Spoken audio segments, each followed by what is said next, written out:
To talk to you guys a little bit about the weather, the fishing, what's going on now, what's coming up, and more. We got our 10-hour all day heading out here on this gorgeous Thursday morning. What day is today? Tuesday morning.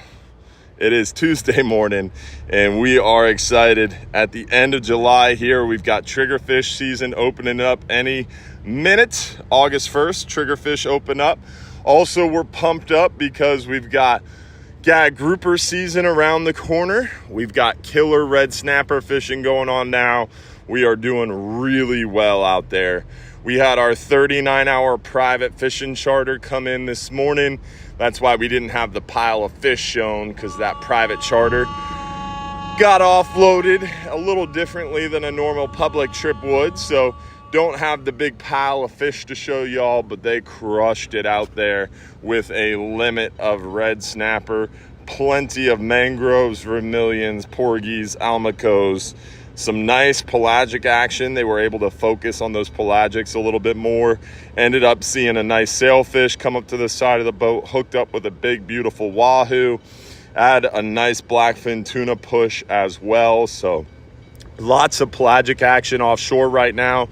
Stellar red snapper fishing offshore right now.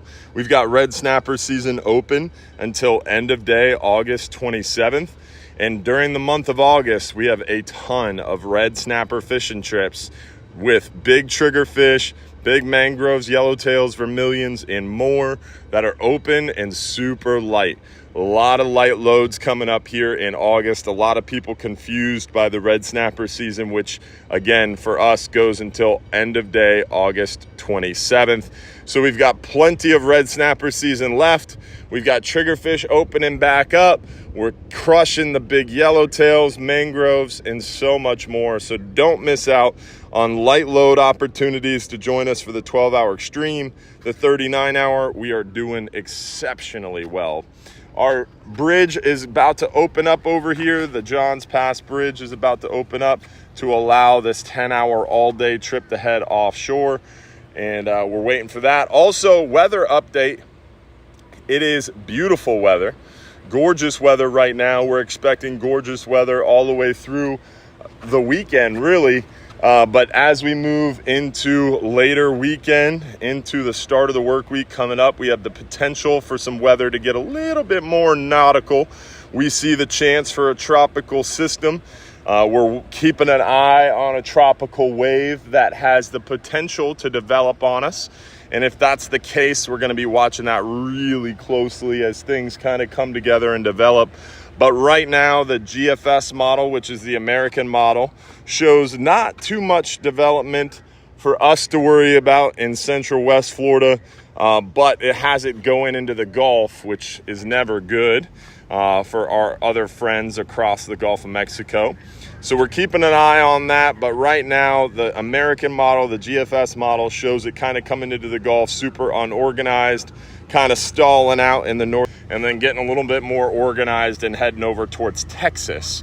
So that's the current GFS model thinking. The Euro model has it kind of coming into the Gulf, very unorganized, but pretty broad, covering a large geographic swath of the Gulf of Mexico and just kind of hanging out on top of us. So that could be more of a rainmaker event, whereas we don't have much consideration for like wind or tidal surge. So that's what we're looking at right now. Things can really change. So many people get worked up about these things as they come closer, especially because this is one of the first tropical waves of the season that we're really keeping an eye on. So don't let panic set in. It is so early. Things can change so drastically. Every until you're about 3 days out, there's really no strong consistency or concern. Really, you just want to keep your eyes on it and stay abreast of what's going on. And then as it gets closer, you'll have a better idea of where it's going to be and where the impacts are going to be, and then you can get a little bit more prepared. Never concerned, but prepared is a good word. So hopefully we won't have to deal with that, but we are definitely keeping a close eye on things for sure. Hopefully you guys enjoyed that weather update. The fishing update, like I mentioned, is going really well offshore. Near shore, we're seeing a lot of the lane snapper, some nice mangrove snapper, plenty of heads and tails. Inshore right now, we're really focused on the snook and the mangrove snapper. Those are two of the kind of key species around here in Johns Pass. We are seeing some of the redfish in the upper and back bay waters. Good time to go chase the redfish on the dead bait in the back and upper bay waters around those mangrove shorelines, oyster bars. Snook at night, early morning, first light around the beaches is a good time. During the day, the snook are definitely down towards the bottom and trying to find some reprieve from the heat. But hopefully you enjoyed this beautiful sunrise. It is definitely a great morning to get out there on the water. We got dolphin tours, island trips, shelling, sunset cruises, and so much more going on here inside Johns Pass at Hubbard's Marina. Hopefully you'll have a chance to come out and join us. Don't forget, if you're too busy to go fishing, you're just too darn busy. Thanks for watching, y'all. Have a great day.